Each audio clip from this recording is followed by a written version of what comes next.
29절 말씀입니다. 로마서 8장 29절 말씀.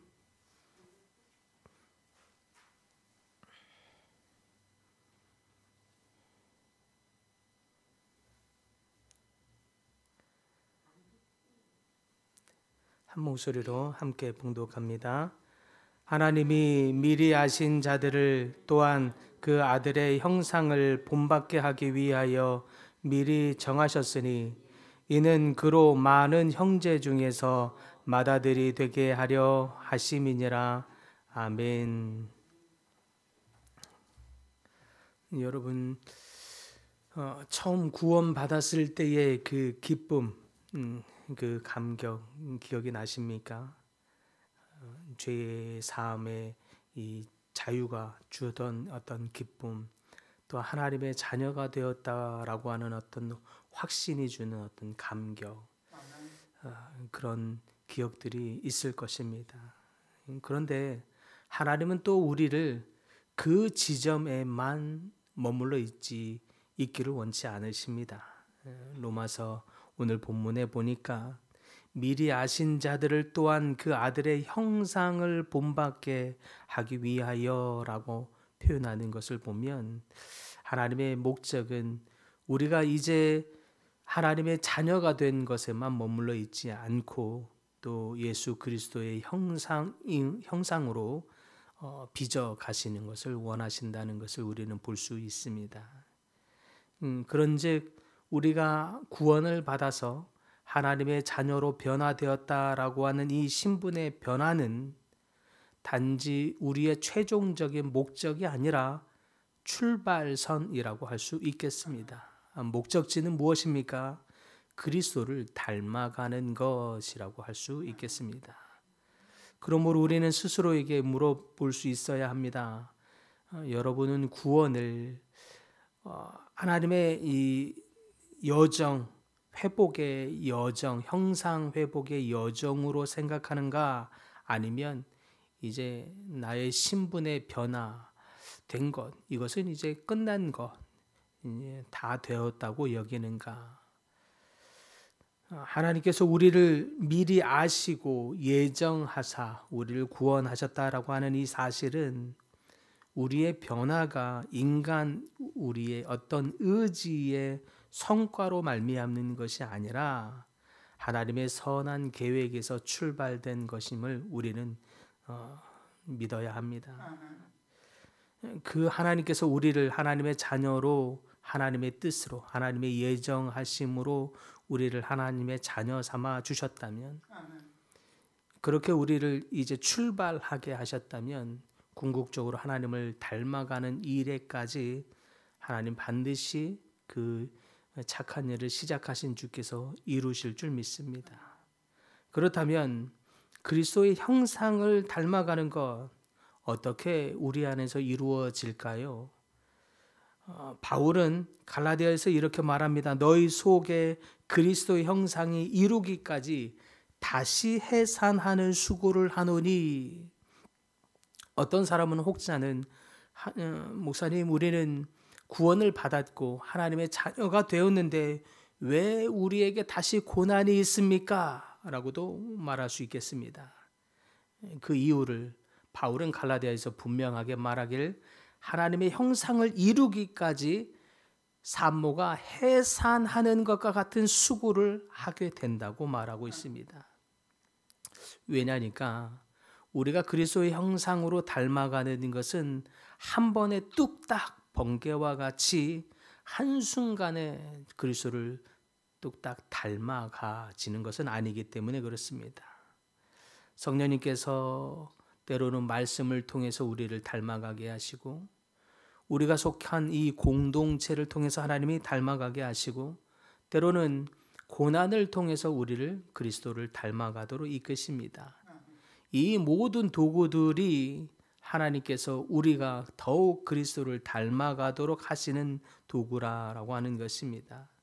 그러므로 우리가 신앙생활할 때 일어나는 이런 수많은 수고들, 어려움들, 이것은 우리를 더욱 그리스도를 닮아가게 하는 도구들입니다. 고린도후서에서도 이렇게 말합니다. 우리가 다 영광에서 영광으로 변하여 가니라고 말하지요. 우리가 거울 앞에 서게 되면 우리 얼굴에 뭐 뽀드락지 난 거, 흉터 난 거, 여드름 난 거, 이런 것들이 다 보여집니다.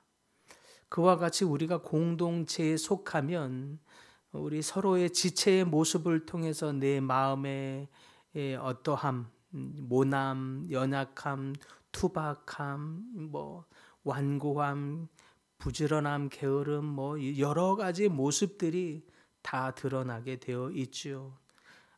말을 하지 않아서 그렇지 서로에게 다 비춰집니다. 그러나 하나님은 그러한 비추임 속에서 우리의 자존심이 깎이기도 하고 우리의 모난 부분이 서로 부딪히면서 다듬어져 가기를 하나님은 원하십니다. 그 시간을 통해서 우리가 인내도 배우고 겸손도 배우고 하는 거죠.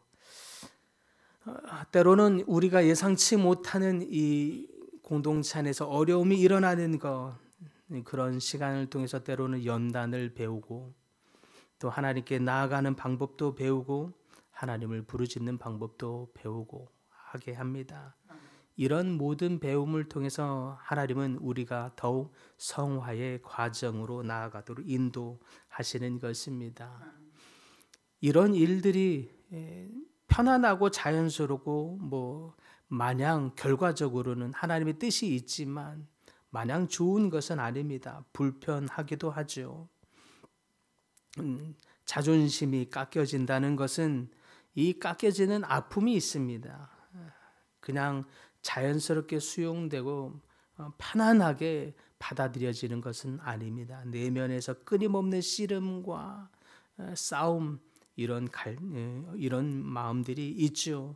그러나 그 속에서 하나님의 뜻을 물어가고 하나님의 섭리와 하나님의 마음을 깨달아 가면서 우리는 더욱 그리스도를 닮아가게 되는 것입니다. 그런데 공동체 안에서 나의 모습이 이렇게 드러나는 것도 싫고 부딪히는 것도 싫고 또 공동체에서 내 연약함, 내 죄성의 모습이 나타나는 것. 어떤 사람은 말하길 저는 조직교회 안에 들어갈 수가 없겠어요. 이 교회 안에 있는 이 조직 안에 있는 이 모습들, 특별히 목회자의 연약함을 보는 것도 너무 힘들고 교회 안에 이 중직자들의 연약함을 보는 것도 너무 힘듭니다.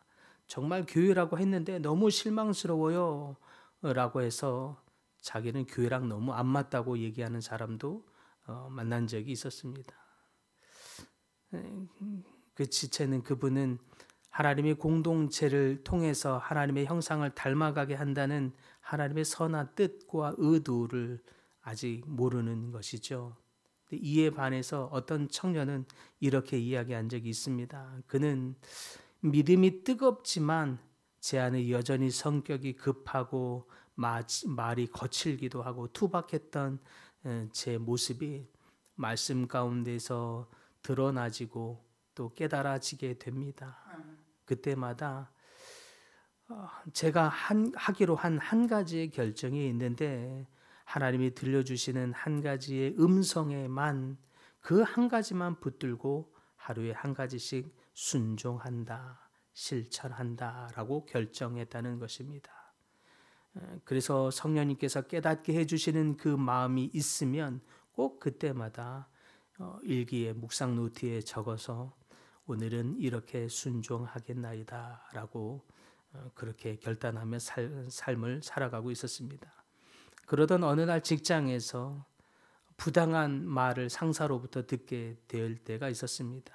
그는 즉시로 반박하고 싶었고 그의 날카롭고 거친 말로 부장님이 말했던 그 지적에 대해서 충분히 방어할 수 있었습니다. 그러고 싶었습니다. 그런데 그날 아침에 묵상하면서 들려줬던 그 성령의 세미한 음성 앞에 주춤합니다.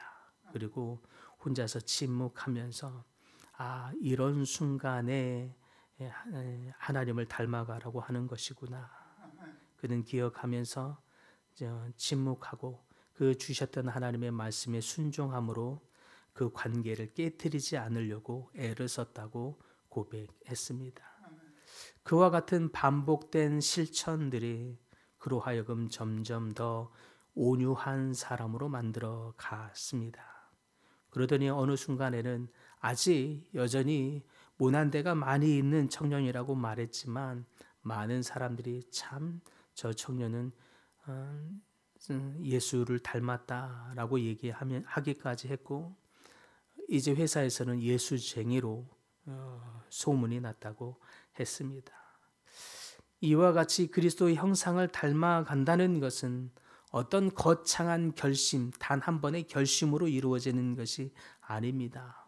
오늘의 삶에서 매일매일 한 가지씩 실천하다가 보면 어느 순간은 우리가 그리스도를 저만큼 한 뼘씩 한 뼘씩 닮아가게 되는 것입니다. 오늘 본문 29절에서는 예수님이 그리하여 많은 형제 중에 맏아들이 되신다고 고백합니다. 그분은 단지 모범이 아니라 우리가 닮아갈 그러한 맏아들의 첫 열매이십니다. 하나님은 우리를 맏아들의 영광과 사명에 동참하기를 원하십니다. 그러므로 하나님의 형상을 본받는다는 것은 세상으로부터의 도망치는 어떤 경건, 세상으로부터 분리되는 어떤 경건, 교회 안에서만의 경건, 그런 모습이 아니라 오히려 세상 속에서도 그리스도의 성품과 또 복음의 하나님의 그리스도의 성품의 열매를 드러내는 삶, 그것을 말하는 것입니다. 가정과 일터에서 우리 자녀들 앞에서 그리스도의 모습으로 말하고 그리스도의 성품으로 관계하고 그리스도의 성품으로 드러내는 삶, 그것이 하나님은 우리를 그리스도의 형상을 닮아가게 하는 이유입니다. 그러므로 사랑하는 성도 여러분, 오늘 아침에 기도하면서도 주님, 우리로 더욱 그리스도를 닮아가게 하여 주옵소서 기도하십시다.